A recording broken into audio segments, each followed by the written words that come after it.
So in this video, I'm going to cover off the sales literature functionality within Microsoft Dynamics 365 for Sales. And we've included this in the series we've been running on opportunity-related themes within Dynamics. You can see links to others in that series below. Also, if you've got any suggested content ideas or you need any help with Microsoft Dynamics, please see the links below. Anyway, let's go into the system. I'll show you what I mean by the sales literature functionality. So I am actually in the opportunities area at the moment. You'll see just further down the menu here, there's an area called Sales Literature, which is where I'm going to go. If I click on that, I open up the Sales Literature area, and I've got a couple of items in there. Now, you're kind of going to have to use your imagination a little bit. This is a test system, so we haven't got a lot of data in there. I've just created a couple of sort of dummy test records, which you can see on the screen at the moment. But let's discuss what the Sales Literature area actually is for. So a lot of organizations have good collateral, good sales and marketing collateral. That might be case studies, it might be white papers, it might be product brochures, product specifications, competitor profiles, pricing, all sorts of information. But in some cases, it's kind of not brought together in any one place. So if a salesperson needs it because they're working on an opportunity and they need something to send to the client, they have to sort of approach the marketing department or email around colleagues, or maybe worse, they've got some stuff stashed away on their hard drive that's been there for several years, which isn't up to date, it's got the old branding, etc. So what this allows you to do is have a library of sales and marketing collateral that salespeople can easily access, and it's also something that can be maintained. It's security controlled, so not everybody can access it and add to it. And it gives a means of making sure that the information displayed there is the information we want released. It's the most up-to-date version. So that's what sales literature is. Let's go have a look at what a record looks like. So I've created a couple of dummy records here. One's called Competitor Profile for Competitor 1. So it's a piece of analysis we've done about a competitor. Let's click on that. Let's see what's included there. And that's pretty simple, as you can see. We've got a title, we've got a subject, and we've got a type, and we've got a description. Now, all of this can be tweaked. We can change those sort of pick lists, or we can add fields or take fields away as appropriate. But that's the basic, as it comes out of the box, version. I've got the ability to have sales attachments. You can see I've got one here already. If I just open that up, you can see that sales attachment.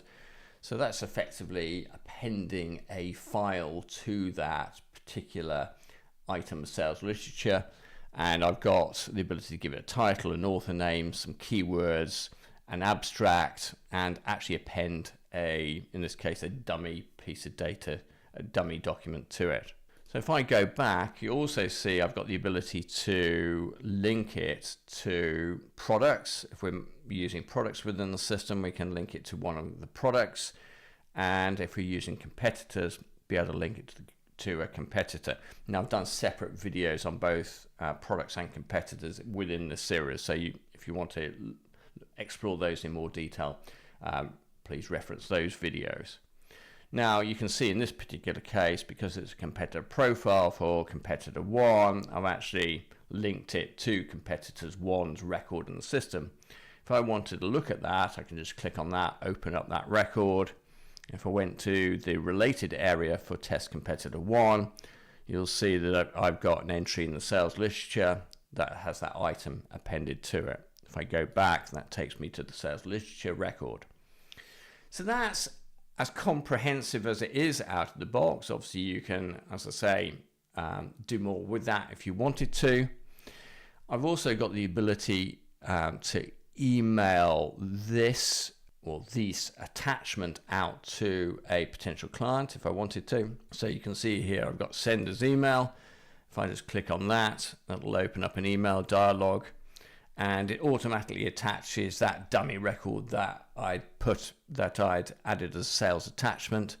And I've also got the ability, if I just want to link that to a potential client, I can use a template as part of sending this out, and then that uses the system's the maintained email merge templates that you've got set up.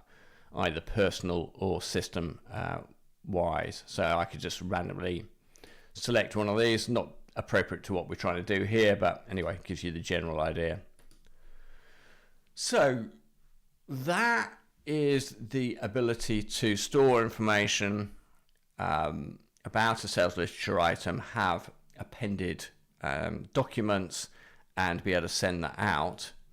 Obviously, I've only got 2 records here, but in a normal set of circumstances, you're going to have multiple different records of multiple different types. But obviously, you've got the ability to search that and filter on that information within the system. So it allows you to store a lot of different sales and marketing collateral, but it's very easy for a salesperson or other user who needs to access it to find the right document. So, as I say, it's really there as a library. It's really there to help salespeople get the information they need quickly, and to help organizations just manage and make sure the collaterals getting sent out is what they want sent out. So I think it's quite a powerful function.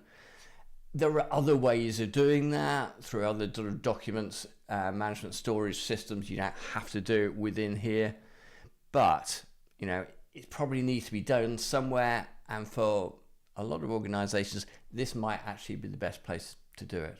Anyway, that's a quick exploration around the sales literature functionality. As I mentioned, this is one in a series we've done on sort of opportunity related themes. You can see others in the series below. Also, if you've got any suggested content ideas or you need any help with Microsoft Dynamics, please see the links below.